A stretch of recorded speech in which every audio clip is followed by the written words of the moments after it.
Welcome to the show, this the group chat sound. Down the bayou where the light shine proud. Golden Meadow, the roast, Thibodaux fight. E.D. White, 6 war, bringing heat tonight. Bayou blue, Lockport, line it up strong. Middle school grind where the future belong. Whistle blows, crowd loud. It is the Group Chat Podcast. Hope everybody is enjoying themselves today. I am Casey Gisclair. This is Mr. Nick Hebert. This is Mr. Damien St. Pierre. We're going to have Thibodaux at some point in the show. We're going to have Thibodaux Middle School football coach Joe Riley on the show at some point. Joe's got all sorts of stories he could tell, both of being a middle school football coach, but also, he was a high school head football coach for a long time. Coach Riley is going to be joining us to chat with us about his career and his team right now, because they're still very much so in the Parish championship chase with only one loss. They need a little help, but they can also control their destiny, but they still do play Raceland a little later in the season. Let's go ahead and thank some of our sponsors. Well, not some of us. Thank all of our sponsors for allowing us to be here every Wednesday, Thursday, Tuesday, whenever we are available. The Blue Boot Foundation, Performance Automotive and Accessories, the Law Office of Tommy J. Bado. You better call Bado. Neil's Small Engine, DTB Clothing, the Lafourche Concert and Events Club, Martin's AC and Electric, Buzz Off Mosquito Control, and Down South Cards and Bats. We thank them all so much for their support. And if you want to join our team, shoot us a DM. That's probably the easiest way. We'll get a hold of you guys. You could either shoot Group Chat Podcast a DM or any one of us individually a DM, and we will find a way to make something shake for you and your business. Also, check us out on TikTok. It is Group Chat Podcast DTB on the TikTok. We post a lot of our chart form videos on there, some one wire chart. Post a lot of good stuff on there. Check it out. Give us a follow, like, comment, and repost our stuff. Let's talk some middle school football. Tomorrow we got a game that you'll be able to watch on Bayou Sports. And then we had a game yesterday that you were able to watch on Bayou Sports. It was Golden Meadow losing to Thibodaux Middle School 28-0. Also, we had Lockport get a win over Sixth Ward. Tonight we have Bayou Blue taking on E.D. White. That's a game E.D. White's going to be pretty heavily favored to win. Let's talk about last night. I don't know if you boys had a chance to see it or not. Golden Meadow played tough for a while. Defense held up. Golden Meadow just couldn't move the ball. Thibodaux's defense was good. Golden Meadow had a drive before half where, honestly, they were finding their mojo a little bit. They were running the ball with the big plays on us kid and the Guidry kid. They just ran out of time. It was 8-0 at the half, or maybe 6-0, whatever it was. I think it was 8-0. Ran out of time. Then they never were able to get their mojo back. Thibodaux goes on a little run. Golden Meadow kind of gasses out a little bit in the second half. 28-0 Thibodaux. The Thibodaux Warriors are one game behind the Raceland Cubs and the Lockport Pirates, but they still do get the chance to play Raceland. So if they beat Raceland, Raceland beats Lockport, they still have all their Parish championship aspirations ahead of them. Gentlemen, did you guys watch the game yesterday? What were your thoughts watching the Warriors of Thibodaux get a win against Golden Meadow? Yeah, I watched it today on the replay, thanks to Bayou Sports. Thank you, sir. And there was times in that game where Golden Meadow was steadily pushing down the field, and it was impressive to watch them because those Thibodaux boys, they're big in the middle, so it's hard to run in the middle, and they're fast, so it's hard to run on the outside. But Golden Meadow was still inching their way down the field, just ran out of time before halftime. And if they could have sustained drives in the second half, I think that game would have been different. Yeah, I agree. Damien, did you have a chance to see the Golden Meadow game yesterday? I was kind of half watching it. Did tune in right before half, and I got a little bit of the third quarter. One of the good things that I saw, and I'm not trying to give expert analysis here because I didn't watch the whole game. Obviously, the score was closer than it has been in the past, but we didn't, and I say we, Golden Meadow, did not look outclassed, outshined. They look like they belonged. Yeah. It's one of those games where you just want to kind of, make sure you get out healthy and make sure that you're competing to the highest level. And I think they did that. It's tough for quote-unquote little old Golden Meadow to compete with a juggernaut that is Thibodaux. That's fair. Look, if this were high school, Thibodaux Middle would be a 5A school. Golden Meadow would be a 2A or a 3A school. It is what it is. I mean, just looking at enrollment, it is what it is. It sucks to lose, but going into halftime down 8-0 against Thibodaux and driving, where if you had maybe 2 or 3 more minutes, it would have probably been a different story. That's a win. Like that Thibodaux team is very good. Kudos to Golden Meadow for hanging in there and fighting. It wasn't pretty when LCO played Thibodaux. So it was nice to see Golden Meadow hang with them. And it was nice to see some fire from old coach Derek Brunet. Dude, he was jacked up. I like that. Yeah, he got a 15-yarder. What was was it offsetting unsportsmanlike conduct penalties? How mean do you want me to be? Let's roll. The officials last night were very interested in being seen. We had offsetting penalties. And look, by the way, Facebook tells me this is because they're short-staffed. So let's give them some grace and some liberty. But anyway, we had a personal foul situation where it was offsetting penalties where we only pointed one way, even though it was offsetting penalties. So Derek then went out and wanted to fight the white hat official, basically. And I say that loosely. He didn't literally, but he was very angry on the numbers, yelling and screaming. He got a personal foul penalty because he didn't realize it was offsetting. And then after the game, Derek's talking to Coach Riley, and there was words exchanged there where he was very upset.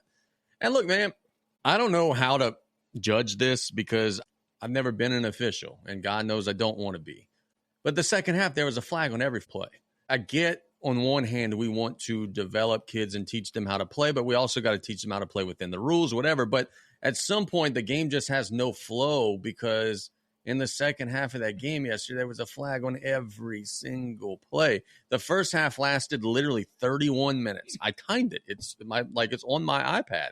But then the second half lasted like an hour and 20 because they just didn't let the game get home, man. And just rough. Derek was a bit animated, went on the field, got a flag. The difference between what you can say and how much emotion you can show as a coach when arguing with an official is so much different in football than it is in basketball, baseball, pretty much any other sport. I agree with that. Like if you say anything to an official, you get in a technical for basketball. And if you don't shut up, you get ejected. Football, you just get a 15-yard penalty. That's so crazy to me. Well, technically it's like a technical, because if you get a second 15-yard penalty, you are out. Oh, okay. So you get two of them. Yeah. So I guess it's technically like a technical, but I've never seen anybody. And we've seen those officials, those particular officials looking to run people as soon as possible. Especially in those colors. And when, say, 8 a.m., that's prime time for ejections from one of those referees. But Derek's predecessor, I never got thrown out. And I know he would enjoy indulging in some conversation with the officials. So I've never seen it. I've never seen a coach actually get ejected from a football game. Baseball, basketball, hell yeah, football, never. But ain't nothing wrong with that. Keep that fire, Derek. You're doing a good job with those boys. Yeah, absolutely. I agree. Look, he thought that his team was being wronged, and he went and he tried to defend his team. I definitely respect that. Hey, before we move off of Golden Meadow real quick, I did attend the Golden Meadow versus Thibodaux volleyball game on Monday. And again, thought it would be one of those quick nights, blah, blah, blah. Shout out to Golden Meadow volleyball.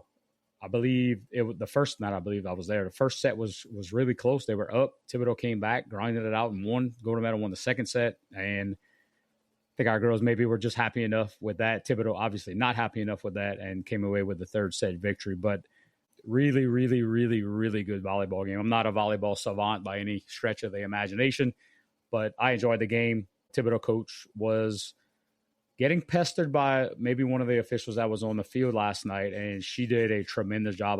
I don't know the lady's name, and I'm hoping we talk to Coach Riley later and we can find out. Very impressed.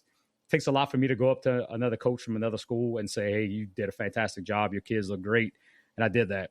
Thibodaux was probably the best defensive volleyball team I had ever seen. They were always in position. They were always hitting the ball correctly. They were low.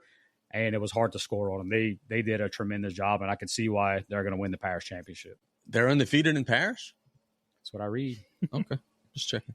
LCO is going to be playing Raceland tomorrow on the football field. I hope LCO does very well tomorrow. But I will say this, just as a person who's seen LCO multiple times, seen Raceland multiple times, I know you're in the same boat as well, Nick. I don't know if you agree or disagree. This just feels like a really bad matchup. Raceland likes to throw the ball. They like to stretch the field. If LCO has a weakness, I would say it would be the back end of the defense. Curious to see how LCO plans to try to slow down Raceland tomorrow, because they got the 4A kid at quarterback, and he likes to chuck it, and he is capable of hitting short, intermediate, and even long passes down the field. LCO better be ready. They also got a sledgehammer at running back, the Smith kid. It's going to be tough to slow down the Cubs, who are undefeated and one of the best teams in the parish. Yeah, LCO is struggling right now, dealing with a lot of injuries. And from everything I hear, Raceland is the team to beat in the parish. Bad matchup for LCO, and hopefully don't get out of hand. Hopefully LCO could pull this one out. Fingers crossed. Also just beat up, man. Like, it is what it is. I mean, not making excuses. They're just beat up. They got so many guys that are out injured, so many guys that would touch the ball that are out injured. And it's taken a very complex offense, and it's made it not as complex, and it's tough, man. You go into a season, you have playmakers, and you wanting to rely on these playmakers, and when the playmakers get hurt, it's time for these other kids to step up. And some of them, I mean, good athletes, just maybe not at the elite level to really make plays on a big game like that. Nick, let me ask you this question. I know you tied in pretty close with the LCO team. You know a lot of kids, coach a lot of kids, have a kid in your house, 2 kids in your house that play. How is the morale right now? Not great. Kids are frustrated.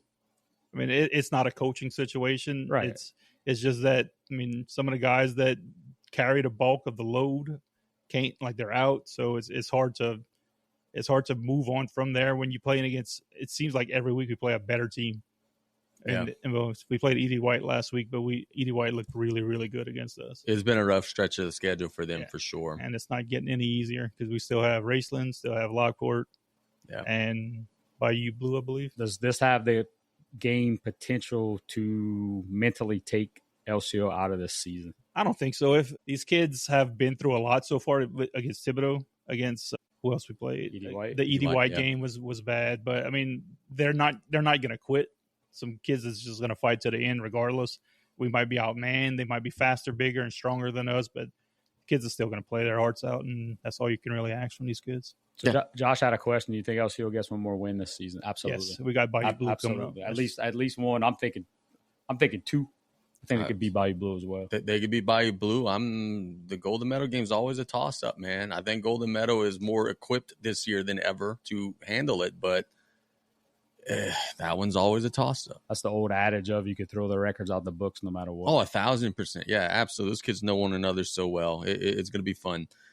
Shout out to Lockport. They got a big win yesterday, taking care of business. They beat 6-4. That's a win that they should have gotten, but they got it. They took care of business. They made it happen. We're waiting on Coach Joe Riley. He is going to be joining us to talk about his team's win against Golden Meadow yesterday. And his team is improved to 3-1 on the middle school season. Coach Joe Riley is one of our favorite coaches in the middle school ranks in Lafourche Parish. And he's joining us now here on the group chat. Coach Riley, good evening, sir. How we doing today, sir? All right. How you guys doing? Good, bro. Good. Hey, look, man, you guys got a win against Golden Meadow yesterday. Played some good football, especially in that second half. Got to 3-1, bounced back from a tough loss. Tell us about the way your kids played, man. We started off slow, but it takes us a while to get going sometimes. I can't make the excuse about the bus ride because we always kind of do a walkthrough before we leave the school on the bus, just in case those unforeseen things happen. Look, man, traffic got real bad yesterday in certain areas. And, it's not an excuse, but we were ready to go. It just we like to get punched in the mouth first sometimes to react. You already answered the question. I was going to ask you about the bus situation, but it sounds like you're not playing that card. You said, no, you guys just weren't ready to play, right? Absolutely not. We have a game plan for every week, and sometimes kids are kids, man, and they got other things going on during the week at school, and it's hard for them to lock in until myself or some of my coaches start, with our antics. Coach, let me ask you this, man. Obviously, in the last, 2-3 years, you guys merged the 2 schools. And on one hand, it would be very easy to say, well, man, it's got to be so easy to coach. There's so much more talent. You know this, and you've told me this before. Like, it's not as easy as people think. But guess what? Instead of having 2 or 3 kids that think they should be the starting quarterback, now you got 5 or 6. Instead of having 3 or 4 kids who think they should be the starting receiver, now you got 6 or 7. And yeah, it's great to have all that plethora of talent, but it's so many more people and parents and siblings and aunts and uncles to keep happy. How have you guys been merging that to keep it a big, happy family? I don't get into those antics right there. I've been doing this for 25 years. 13 years on the high school level, and I want to say 12 years. So I just keep it straight and to the point, man. Look, we don't get up every day as a coaching staff and say, you know what, today I don't like Casey, so he's not playing. I mean, we out there to put the best kids out there, and you know, this is our job, and we're here with the kids all the time at practice. So we do what's best for us. But you know, just to chime in on the East and West thing, look, it's always a challenge when you're dealing with merging schools like that. I think Assumption's going through it right now. And once they get it together, or if they get it together, they're going to be special down there. But, you know, most of the coaching staff came from West, and you know how that is, where they showing favoritism to the West kids. So it's a culture thing. It was a certain way we did things at West Thibodaux, and the kids from East, you know, they just had to buy into what we was doing. And for the most part, that has happened, man. Everybody says we supposed to be the big dog, but look, Casey, we not the defending champion, man. Yep. We lost 3 games last year, so it's like I tell my kids, like Alan said a couple weeks ago, we not the ones that hunting anymore. We got to start hunting people, because believe it or not, we're going to get everybody's best game every time we step on the field. Nobody's going to give us anything because we Thibodaux Middle School. Yep, you're right about that, Coach. Hey, look, I want to shout out a young man who impresses me every single time I watch you guys play. Number 0 on your defense. I think the last name Burtis. He makes just about every single tackle. Unbelievable. Can't block him. Talk to me about that kid, Coach. Even better kid, Casey. He's actually one of our team captains. And you know what's going to make everybody mad that's hearing this? He's just a 7th grader. Oh, man. Lovely. Yeah. He's a 7th grader. He does everything he's asked to do. He still has a lot of work to do, but, man, he got a chance to be one of those kids, man, when he gets in high school. He really does. I watched the game last night, and you're absolutely right about Mays. He's a 7th grade also.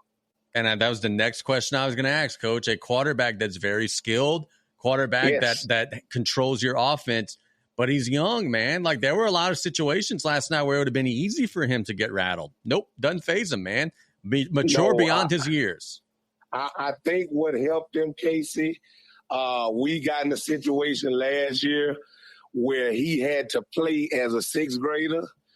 And, man, when you throw a 11-year-old out there with 13, 14, 15-year-olds, the speed of the game is just so much faster, and everything was moving fast for him. So he kind of got in the fire by trial last year, and we challenged him at the end of last year, coming into this year, that he had to be better, and he stepped up. And, man, look, I don't want to look forward to anything because nothing's promised, man, but with that kid coming back next year, it's going to be real easy for us offensively.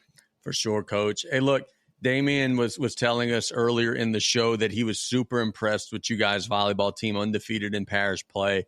And he also shouted out your volleyball coach, who he said is doing an outstanding job with those young ladies. We did not have a name, so go ahead and shout out the name of that young lady who's working with those kids, because right now they're doing amazing things on the volleyball side. Look, Casey, that's probably the only thing that we don't have on our resume as far as Thibodaux goes, East, West, or Thibodaux Middle, is volleyball. Galen Purley, she's one of the disciples of Miss Sandy Fusel. She played at Assumption, won multiple state championships, coached at Napoleonville for years. We've been friends for a long time, and I saw her in the store about 5 years ago, and she was like, Coach, I might need a job one day. So I told her I'm going to hold you to that. And I called her 2 years ago, where at the beginning of last year, I said, look, Coach, I'm in a bind. I need a coach. And look, she's got a lot of outside things that could stop her from doing this. But, man, she gives her time to our kids. They've bought in. And, man, if you hadn't seen our girls play volleyball, man, it's something special to watch. It just amazes me at the amount of people. I don't care if they don't like us, but they don't respect our girls in volleyball. And it's bothersome, man, because, look, those girls came all summer, put the work in and the fruits of their labor they are being shown. We beat Riverside in 2 sets tonight, and that's Riverside Academy. That's legit. Yeah, Coach, I know I talked to you on Monday about it, but I didn't get the chance to talk to you afterwards. That was probably the best defensive performance that I've seen in my 3 years of watching volleyball. And she had some moments in that game where there were some questionable calls, and she didn't let that rattle her. She didn't let that rattle the kids. I thought she did a tremendous job of managing that. So just kudos to Thibodaux Middle and kudos to the volleyball coach as well. Oh, yeah, man. Look, that's kind of our mantra, man. We can't – look, people give refs a hard time, and I used to when I was younger, but they're human just like we are, and we kind of try to not focus on what the ref is doing and focus on the kids. How can we fix it so it won't happen again? I mean, we going to take up for our kids if it's that bad, but we try not to focus on the referees because then that becomes an excuse. Yep. You know, and we don't want any excuses, just results, man. That's it. But those girls are doing a tremendous job. Coach Parish is. I couldn't be more proud of them, man. Thibodaux High School is 4-0 on the football side right now. Just jumping up to them for just a second. How exciting is it to see all the energy and spark in that program under Coach Narcisse in his first year? Oh, man, Coach Narcisse has brought some excitement to Thibodaux, man. He made it a point, and he makes it an effort to get over here as much as he can. We even have the offensive line coach over here in the building, both of them actually. The kids see somebody that's from Thibodaux. They see Coach Narcisse, and, you know, we got some kids that's going to be able to help him in the future. Like Burtis, Mays, you know, they asked about those particular guys a couple games ago, and I was like, look, man, y'all got to wait like a year or two before you get those guys. Let me ask you this, man. Your one blemish on this season was against Lockport. I was not at that game, but I heard, man, you guys just had so many chances, just couldn't convert. What was going on there, man? What went wrong for your boys against Lockport? Look, first off, man, shout out to Lockport, man. They did what they had to do. They have a really good football team, man. And look, it's one of those things, Casey, where, like I said earlier, everybody's going to get out their best shot to us, man. We're going to get everybody's best shot. Man, my defense played tremendous all game. They bent, and we held them to 0 to like a minute left. And Coach Gray, who's my basketball coach, he's out there helping us play coach football. He made a statement at halftime that couldn't be more true. It was going to be 3 plays in the second half that was going to determine whether we won or lost the game. And look, the win is not everything to me, Casey. It's more about life lessons. But I was just disappointed that we couldn't execute in the critical moments of the game. Things that we practice every day. We botched a punt snap with about a minute something to go. We get the punt off and flip the field. It's a different play call for Lockport. Then they score. We stop them on the 2. We return the kickoff across midfield, and we get to like the 4. All the time out on second down, give them a play, and I explain to everybody, we're going clock if we don't score. And we just had a mental lapse right there. I was going to try to kick a field goal, I'm not even going to lie, and get out of there if we made it and be like, ooh. But it didn't happen. So we get to overtime. We get on the half-yard line and call on my offensive lineman. I was the offensive lineman, so I go quarterback sneak and we get stuffed. I mean, kudos to Lockport. We didn't execute, but we just couldn't close the door early enough in the game, and we let them hang around, and it became a ball game. Yeah, no doubt, man. Hey, look, I'm going to ask you a question about someone that's near to me, and I know someone that's near to you as well, CCA track coach Abby Lazard. You worked with her in the AAU circuit. How's she going to do over there at CCA? Tell us a little bit about Abby and what she brings to the track and field side. Oh, yeah. I coached Abby over the summer, one of my first years. Tremendous athlete. She's going to do a good job over there. They've got a great group of kids over there. You know, she just can't be afraid to hop in that fire, man, because, once you get past this district level, in the regional level, when you got the Washingtons of the world, it's going to come down to who you can put where and what fits where. And everybody thinks track and field is hard, but it's very simple. It's a point thing. If I got a kid that can score 40 points, I'm going to ride those kids or that kid till I can't ride them anymore. And then, I'm a piece together what I need to piece in a relay. See, and I'm giving secrets away right now. A lot of people want to go out there and, we won the 4x1, we won the 4x2, we won this. And they use their best kids, but those kids are only getting 2.5 points. But if I take those 4 best kids and put them 4 individual events, that's 10 points possibly those kids can get. And it's a numbers thing. It's not very hard. No doubt. Shifting gears back to football for a second. You did this at the high school level for a while. You've been doing it at the middle school level for a while. Would you ever go back to Friday nights if the situation was right? The situation has to be right as far as money for me now. This is my 25th year, Casey, and I don't know, a lot of people may not know it, but I took the Dean of Students job here at Thibodaux Middle on September the 3rd. So I'm kind of transitioning into administration. Look, I love what I do, but it comes a point where you got to let some of these younger guys that have come under you take the reins. But I would never say no. If the money's right and the situation right, I would definitely give it a shot, man. Because, look, I tell my guys this all the time, coaches, my kids, I feel like I'm one of the best offensive lineman coaches around here. I agree with that. That's why I asked the question. I agree with that. I think you would be an asset to a high school program for sure. I'm not an egotistical guy, so I don't have to be a head coach. I've been a Indian before, and I don't have to be the chief. But it would have to be the right staff, the right school, the right fit, and, of course, the right money. Nothing wrong with that, brother, for sure. I'll leave you with this. Last question I have for you, man. Rest of the season, what are some of the goals? Obviously, you want to win the rest of them, but what are some things as a team you guys are working on in practice to get better at?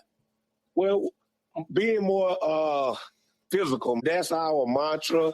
We like the physicality of the game as coaches. I think we need to do a better job of tackling, man. Look, I showed them a clip of number 33 last night, man. That's probably the best middle school tackle I've seen this year. The hole opened up, and if any football guys out there listening, when it's cloudy, you don't go through it. When it's clear, you go through it 100 miles an hour. He met our back Lee Red in the hole. Lee Red didn't back down either, but that was probably the best arm tackle I've seen. So if I had to say anything, just polishing up those little things like tackling. We already fly to the football because you can't play defense for us if you don't run around to the football. And, just the execution part when the game gets in those situations where we need to play and we gotta execute. We big on that, man. Coach, look, the Raceland football coach, Coach Wiltz, is actually watching us right now, and I know he's been a big proponent of championship game, playoff, whatever it may be. And at one time, we did have it, and it went away. And I think it went away after a storm or something like that, and it just never came back. Would you be in favor of us having a playoff or something of the sort in middle school football? Absolutely. And I say that because I would love to have another opportunity to play the Lockport again, of course. I'm sure other teams would love an opportunity to play that team that may have gotten away. But I think it was just structured wrong at first, Casey. And, we didn't get together and talk about it because I first got here was like that. You would play a random schedule, and then they would take the top 4 teams, and 4 would go to 1, 2, 3 would go to 2, and then the highest seed would play at home. I'm a big football guy, but I know Allen, and I know it really matters in basketball more than football, but I would be up for that. But basketball, when you only get one shot at a team and then the season's over and you the champ. Think about all the sports, man, when they end, it culminates in a playoff type championship. Football, basketball, baseball, volleyball. So I definitely would be up for that. Of course, everything gets put to a vote when we're in those meetings. So, it will be up to those other schools also. Look, man, I'll say it here publicly. If that is something that comes to a vote, obviously I don't have a vote, but you could let people know we're going to promote the hell out of it. We'll broadcast the hell out of it. We will make it a big deal for those kids because those kids deserve that, man. Yes, they do. No doubt. Coach, man, we thank you so much for the time. Keep up the good work. Stay blessed, and we'll chat soon. Go Lady Warriors. There you go. That is Coach Riley doing an outstanding job out there with Thibodaux Middle School. Coach Riley's a great dude. Very, very good football coach. He would be an asset to a high school. He's been an asset to high school programs in the past. I'll be honest, though. I thought he was going to outright say, nope, I like middle school more. Was interested to hear him leave that door open, but he also said, hey, man, money talks, maybe. If it's the right situation, I'll go do it. But kudos to him also for becoming the dean of students out there. That's a big deal. Absolutely. We had that conversation on Monday. Congratulated him on that. There's a reason that West Thibodaux was the tops in the parish for so long, and there's a reason that Thibodaux continues to be at the tops of the parish and everything athletically related. Coach Riley does a good job, a great job, and he manages a lot of different situations very, very well. And like I said, there's a reason that they're at the top. So look, Wiltz, yes, on a playoff. Riley, yes, on a playoff. Lockport coach, yes, on a playoff. Bayou Blue coach, yes, on a playoff. If we bring this thing to a vote, it's going to come back. We got to make this happen. I know it's not coaches, it's ADs. I get that. But, man, for that many ADs to go against their coaches, like, what are the drawbacks? And look, the Lockport coach even brought up a great point on Monday. He said, hey, before we had a longer schedule, we had to play East and West Thibodaux. Now the parish schedule's 1 week shorter. So it even sets up even better to have a playoff because the season is one less week. There's no reason we shouldn't be doing 4 teams. You'd make money, great exposure, and just making memories, man. Like, who wouldn't want to see a rematch of Thibodaux versus Lockport after the game ended at the half-yard line in overtime the first time that they played? Who wouldn't want to see that again? Coach Wiltz made a great point a couple weeks ago. His quote-unquote parish championship game win where it was a 50-point blowout. I'm not saying that would never happen, but at least that team knows that both teams are playing for something. Yeah. Not just going home and starting track season the next day or basketball season the next day. I'm all for ending seasons with championships and not just kind of giving them out. And even with the way the parish championships are awarded, I would love to be at the top, obviously, but if you have one loss, it doesn't matter if it's to that team. You still get to share that. And a little more competition and a little less pizza trophies being handed out. I agree, brother. I agree. We know the pros of the championship game. What's the cons of the championship game? People having to show up more often. I think it's more school related than is it because it's running into other sports and activities? I mean, you could always extend that. Yeah, we can make it work. Maybe they could get a nice sponsorship of Bayou Sports Parish Championship game. Make a big deal out of it. I would broadcast it. I would do a pregame. We would blow the cover off of that. It would be big, man. Apparently, we can't play before Thanksgiving anyway, so why not extend? That's what I'm saying. That's what I'm saying. Welcome to the show. This the group chat sound. Down the bayou where the light shine proud. Golden Meadow, the roast. Thibodaux fight. Edie White, 6 war. Bringing heat tonight. Bayou Blue, Lockport. Line it up strong. Middle school grind where the future belong. Whistle blows, crowd